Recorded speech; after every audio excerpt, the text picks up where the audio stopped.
Shalom dan puji Tuhan saudara atas kebaikan Tuhan pada setiap kita, sehingga pagi ini dengan izin Tuhan kita boleh bangun dengan tubuh dan sihat, pikiran cergas dan semangat yang berkobar-kobar untuk melayani Tuhan. Untuk memulai renungan kita, mari kita berdoa. Bapa Syurgawi, terima kasih atas kebaikan-Mu karena bersama dengan kami pagi ini sementara kami mendengar dan mempelajari firman Tuhan. Dalam nama Yesus kami berdoa. Amin. Saudara dan saudari yang dikasihi dalam Kristus, tajuk renungan kita pagi ini ialah hidup. Apakah Anda mau hidup? Firman Tuhan dalam Yeskiel 18 ayat 28 mengatakan, Ia insaf dan bertobat dari segala durhaka yang dibuatnya. Ia pasti hidup, ia tidak akan mati. Saudara, bacaan kita hari ini kita boleh bacanya di dalam buku Yeskiel 18 ayat 1 sehingga 32. Ini merupakan perkabaran Yeskiel tentang kebenaran dasar bahwa setiap orang bertanggung jawab kepada Tuhan atas hidupnya sendiri, dan bahwa setiap orang yang terus-menerus berbuat dosa akan mati secara rohani dan menderita hukuman kekal. Sebuah ilustrasi. Ada orang meyakini bahwa dosa orang tua atau ibu bapa itu turun-temurun kepada anak. Kutuk juga dianggap menurun kepada orang lain. Kesalahan adalah sesuatu yang diwariskan. Nah, menjadi pertanyaan kepada kita, apakah pemahaman ini benar menurut Alkitab? Mari kita perhatikan bacaan kita dalam kitab Yeskiel 18. Yeskiel 18 menolak pemahaman seperti ini. Bagi nabi sindiran, ayah-ayah makan buah mentah, gigi anak-anak menjadi ngilu dalam ayat 2. Itu adalah salah. Bila orang berbuat dosa, dia sendiri yang akan menanggung akibatnya. Ayat 4. Anak tidak lagi menanggung dosa orang tuanya atau ibu bapanya.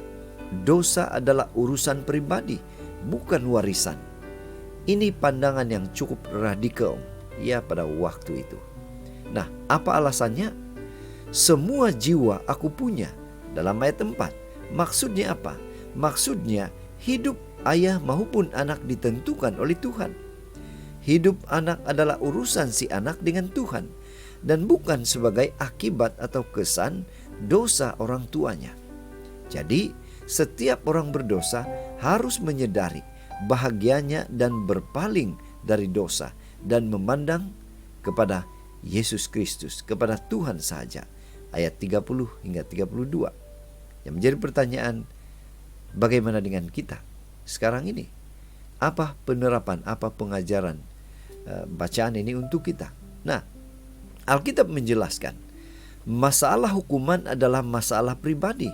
Demikian juga dengan hal kehidupan. Yang penting bagi kita, jangan lagi merasa hidup di bawah karma orang tua kita. Hidup kita dicapai melalui pertobatan dan hubungan yang akrab dengan Tuhan. Siapa yang beralih dari kutuk karma ke kasih Tuhan akan mengalami kehidupan. Hidup setiap orang adalah pergumulan orang itu dengan Tuhan.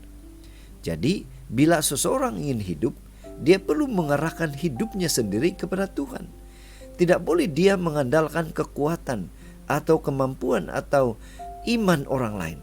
Hidup itu adalah soal kesungguhan pribadi kita dalam Tuhan.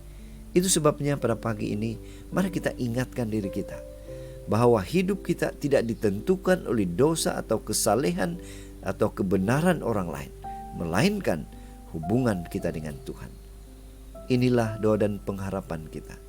Mari kita bersyukur, mari kita berterima kasih karena Tuhan memberikan kita kekuatan, kemampuan untuk terus mempertahankan hubungan yang akrab di antara kita dengan Tuhan, sehingga kita mempunyai hidup yang Tuhan sudah berikan, sudah karuniakan kepada kita. Mari saudara, kita tetap setia, tetap semangat, tetap positif, tetap sehat bersama dengan Tuhan sampai Maranatha. Tuhan memberkati kita. Mari kita berdoa. Bapa Syurgawi, terima kasih karena sekali lagi kami diingatkan bahwa hidup kami bukan ditentukan oleh orang lain, tetapi ditentukan bagaimana hubungan kami dengan Engkau. Dalam nama Yesus kami berdoa. Amin.